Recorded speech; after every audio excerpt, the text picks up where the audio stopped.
So I'm going to start by introducing, there we go. I'm going to start by introducing Open UK. And Open UK is a fairly unique industry organization which also does policy work. It's relatively young. Somebody else set it up as a traditional industry body, so I'm not quite the founder. But the first thing we did was unwind the existing organization. So they'd created a website and a name, and we built something different. And when I say we, it was me and an initial group of, I think, 12 board members, one of whom, Don Foster, is here today also. And we came up with this mission, and we have a vision and a purpose. And our mission is UK leadership and global collaboration. And within that, we're quite unusual in that it's an open technology, not open source software. So from day one, we recognize that you need to look at software, you need to look at hardware, data, and ultimately standards and AI. We also are brilliant at innovation in the UK, right? We are really good at it. And we're also really good at taking investment from the US and selling our businesses to the US. So if we were to run a traditional industry body looking at UK-based companies, we would have very few. So we didn't want to do that. And what we did instead, and I think it aligns with some of the conversation you've heard from other people about the UN and things, is that we looked at people. And we brought together the community of contributors to open source in the UK. Now, what we learned was that that community is huge. GitHub accounts, not a brilliant way of measuring things, but it's what we do. 4.1 million accounts a year ago. GitHub Universe is on in the Bay Area right now, so there'll be a new figure, and I'll have to do this work again. But what we see is that 4.1 million translating into 6.1% of the UK population, and that is higher per capita than any country in the world. So we do open source in the UK. We're just invisible, and we talk about a submarine because we're an invisible submarine under the digital economy, because we are a globally collaborating community who works with people across the planet, often driven out of the US. So in some ways, we're almost a part of the US tech sector, and you see that in every country in the world. We realized we needed to demonstrate what open source was all about. We needed to demonstrate that UK community to everybody, really, enterprise to the public sector. So we started reporting. These are a couple of our most recent reports, which have shifted quite a lot towards AI. So Daniel told me I had to introduce myself. And I was a lawyer. I'm an ex-lawyer, if you can ever be an ex-lawyer. And I became an ex-lawyer about 6 years ago when I worked on reinvigorating and resetting up Open UK. Prior to that, I spent 25 years in law. And I was in companies, I was a commercial lawyer, I was a tech lawyer, I worked across the tech sector. And in 2008, I joined Canonical.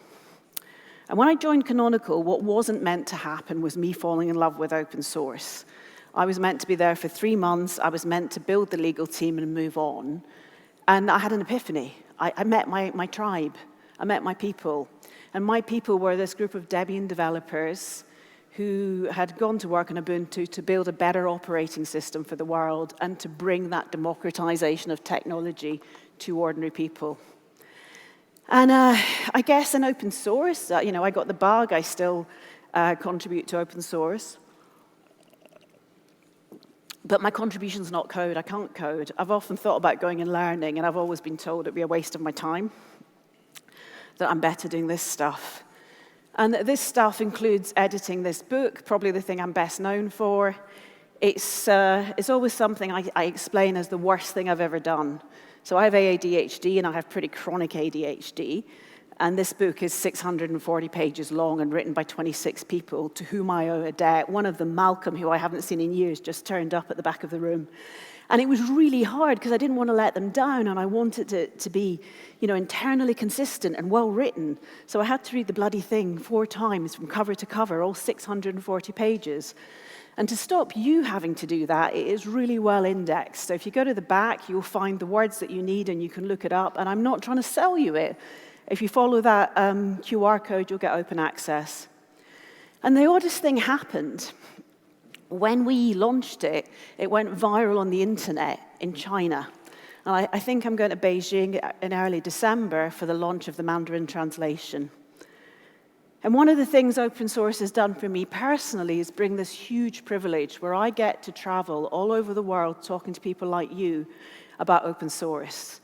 And I think I've spent about a third of my life now doing that, thinking about nothing but open source and its place in society. But that's not where I started. And Daniel told me I should introduce myself properly. And when Daniel tells me to do something, as you'll find out, I do it. So this is where I'm from. This is a small town of 6,000 people in Scotland. It's on the last hill before the mountains start, as you can see. And it's somewhere that's in my blood, it's in my DNA. I can trace my surname Brock back to about 1720. Prior to that, the surname was Dewar, and I can take it back to about 1300. I am of this land. It is my DNA. And its culture really matters to me. So this week is special for Scots. Claire's probably going to tell me I'm wrong on this one. Scotland invented Halloween. Halloween on Friday, it's All Hallows. And it's a very typical British thing, right? Where we invent something and the Americans then invest in it. They've got a much bigger market and they just grow at a scale that we can't do. And with Halloween for us, this is a Tumshie lantern and this is the original jack-o'-lantern. And it is much more of a commitment. It is much harder work because when you get a turnip, do you all know what a turnip is? So in England they call it a swede, I don't know why, but it's a turnip. And you get it out of the field before the sheep eat it, and you carve it. You know, it's not just cutting the top off and taking a few seeds out. You carve this lantern, and you work at it for days. And then you make a spooky face, and it is much more scary than a pumpkin. And it's there to ward off evil spirits, because the evil spirits, you know, they populate the earth on All Souls' Day, and then you have All Hallows' Day, Halloween. We don't trick or treat because we have Scottish work ethic. What we do is we go door to door and we call it guising because we wear a disguise. You don't buy the disguise, you have to make the disguise. And then you don't just get given sweeties. You have to do a party piece. You have to sing, you have to dance, you have to tell a story or a joke, and then you get a treat. So, you know, it's a very Scottish take, I suppose, but it's where Halloween started and it's part of my culture. It's something we looked forward to every year at the end of the sort of crops being gathered and the harvest Thanksgiving. If you'd met me 40 years ago, you wouldn't understand me. I used to speak really, really fast with a heavy Scottish accent. I was told by a very nice German that I was I seemed nice, but I couldn't be understood when I moved to the States. So I slowed down and my accent neutralized. But it wasn't just the accent. I spoke Scots. I spoke a different language. And I was brought up in my family speaking this different language, a bit like Spain has multiple, versions of, I need to be careful how I say this. So Scots is sort of a version of English, but it also has a lot of Scandinavian in it. So I would say hund for a dog or kirk for a church, straight words from the Scandinavian language. And we used to be stopped from speaking it. So if I said anything in Scots at school, they'd hit me with a ruler, no Amanda. But once a year, in celebration of our national poet, Robert Burns, we would have Burns competitions, we would learn a poem, and we would get a certificate if we did it well. So most of the time you got hit for speaking it, but once a year you got a prize. I got it once in 1980, as you'll see from my certificate. I'll come back to all of this, and although I'm telling you more about me, it's for a reason. But you understand a little bit about my culture and about why that matters to me. I've already told you that open source matters to me. Now, I want to clarify something. Open source isn't about 4 points. That's the 4 freedoms. Open source has 10 definitions. And what open source fundamentally is software where the source code is shared on a license that meets these 10 points. And unfortunately, none of us know them. None of us can recite them, even me. I go straight to 5 and 6, because for me, these are the ones that matter. And what these say is that anyone can use the code for any purpose. So if you share something on an open source license, there is this free flow, there is no friction. You can take it, you can rely on it, you can pass it on. And if you introduce friction, either ethically or through a commercialization provision or an anti-commercialization provision, you create friction and it's not open source. It doesn't mean it's wrong, it just means it's not open source. And I think one of the nice things that the UN principles do is that they take that concept that anyone can use it for any purpose, and they add an inclusive provision. and they talk about building community and building inclusion. So for me, my submarine, my open source, is about global collaboration. I live in a submarine, not a bubble. Some would say it's a bubble, but it's a submarine. And I live in it working with people across the planet. So last year, when 13 Russian developers were excluded as maintainers from the Linux kernel, I was pretty upset. And I was upset because I didn't know why.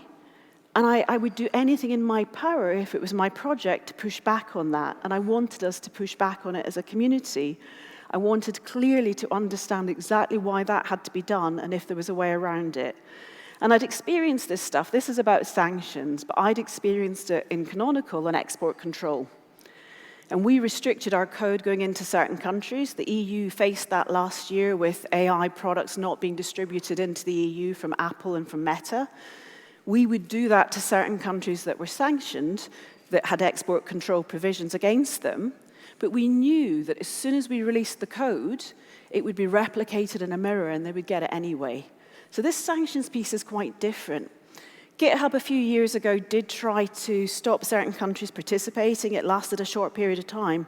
This is the first time that individuals have been discriminated against on the basis of their nationality or the nationality of their employers.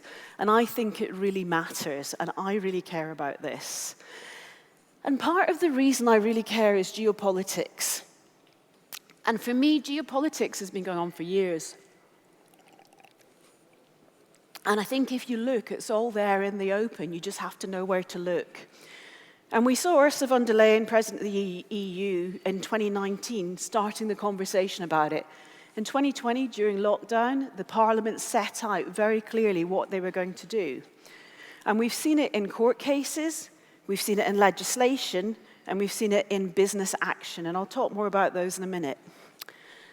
When I was first asked if I wanted to run Open UK, I said no. And in fact, I said no twice because I really wasn't interested. I work in open source, I work internationally. I didn't care about the UK particularly. In fact, I know more people outside of the UK than I do in it. But Brexit happened. This photo is me with a few of my colleagues from Open UK in Brussels on the day Brexit happened. We happened to be at FOSDEM and we went to the Commission at midnight. And they turned the light out on us. Honestly, it was so profound, and I do not believe that there has been a single second that is more clear and apparent of an act of geopolitics and shift and change. So, my advice is don't ask the people, but once you've got that, you live with it. And for Open UK, we needed to set up our organization, and we needed to have a policy organization and an industry organization for the UK, because it was very quickly clear we were going to be excluded. So the consequence of that act of geopolitics, of Brexit, is that Open Forum Europe and other organizations in Europe, who will be honest about this, were told they couldn't work with us. And if they were to work with us, we couldn't be on a stage. So I've not been on a stage in Brussels since 2019, and I'm not allowed to speak. So I'm not going to events I'm not allowed to speak at because I represent Open UK. Now, this is not personal, and the people who I'm friends with in those organizations have been really clear it's not personal. Last year, when Open Forum Academy was set up and they started doing awards, they're called European Awards, Sir Tim Berners-Lee was denied an award when he was put forward because he's British. So geopolitics isn't new. We've been dealing with it. You might be really conscious of it now. We've been dealing with it through Brexit, and I'll tell you, it's not nice. Being excluded is not nice. It is not a good feeling. It makes you sad. It makes you resentful. And it's not the world we want to build. It's not what open source is about. We are about collaboration. We are about building the future, inclusion, building the best technology. So what is sovereignty? I think often when we have these conversations about sovereignty, we're at cross purposes. We did this stupid little poll on LinkedIn, and what we found was with 4 definitions, one of them is really data sovereignty, which years ago was more of an issue. We found that there was quite a big split in understanding.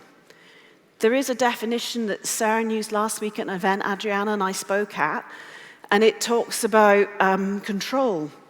Maybe control is what we need. Certainly, we know we're dependent on these American companies. And I've worked in tech since the 90s. I've worked in tech policy. Although I'm a commercial lawyer, I worked in tech policy all the way through. And I don't think any government in the world, if they'd understood the concentration in these companies, would ever have allowed it to happen. They just didn't understand where digitalization was going to go. But it's what we've got today, and we have to look to ourselves to change that. And certainly, I don't think it's about control. I think it's about dependency. And I think dependency means that if we have access, we're no longer dependent. So it doesn't really matter where the technology comes from, so long as you can access that technology and nobody can take it away from you. And that's where I believe that open source and globalization really come into their own. I don't always agree with the UK government, whether it was Conservative or Labour, but this Open Compute Roadmap that was published in the UK in July, I think gets sovereignty right.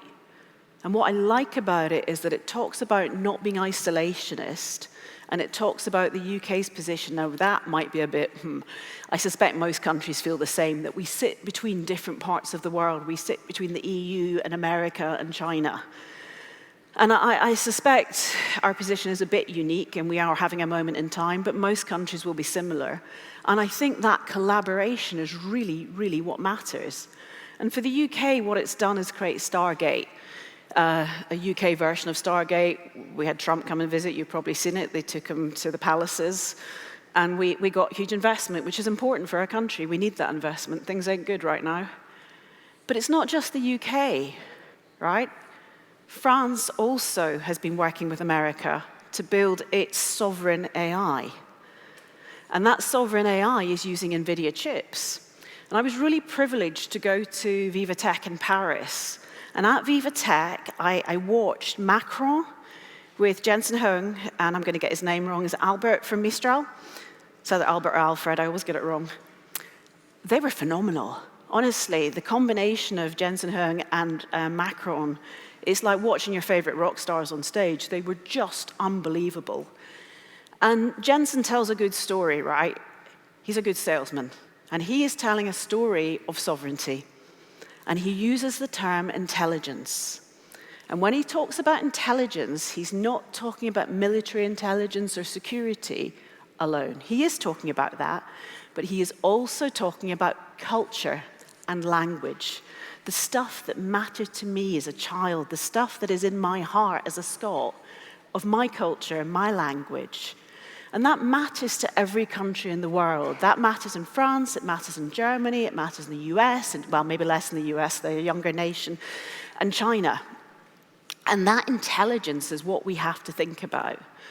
Now, Jensen is selling you chips. I'm selling you a dream. But I think both can be a reality if we bring together the best innovation in the world and we bring our intelligence to that. And I also mean smarts by intelligence, our coding ability, our collaborative ability.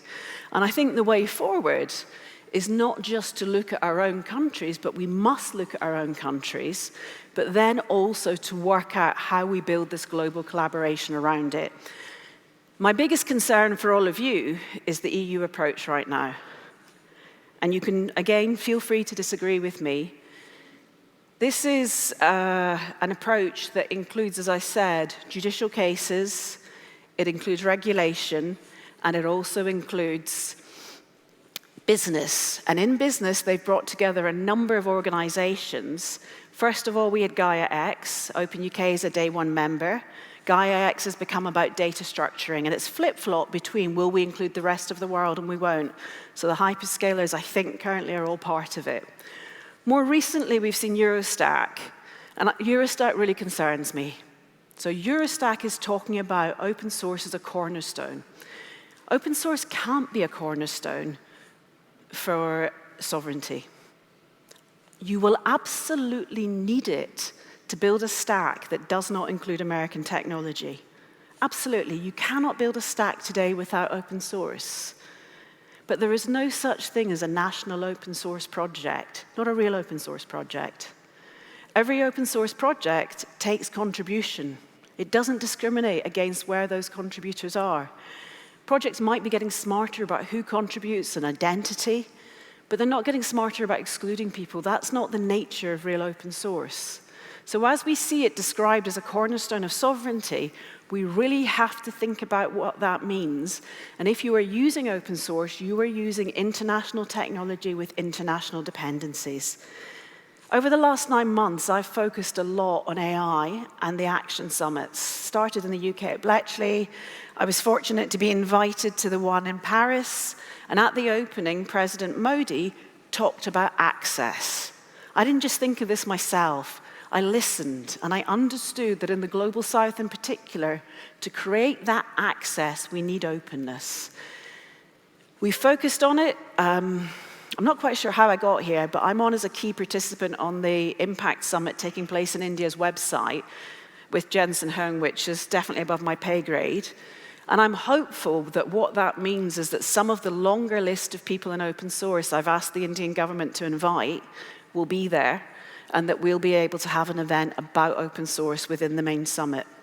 So my parting words to you, I think the EU really has to get real on what tech sovereignty is. We really have to understand that you will not build any future for your citizens by being exclusionary. If you want to build your businesses, look to how your culture is in your country. Look at your intelligence and how you build better companies locally, how you scale. Don't blame another country. Work collaboratively and move forward in a way that recognizes that open source is not local source. Open source is a global movement. Feel free to disagree with me. Feel free to come and ask me anything. These are my contacts. Thank you.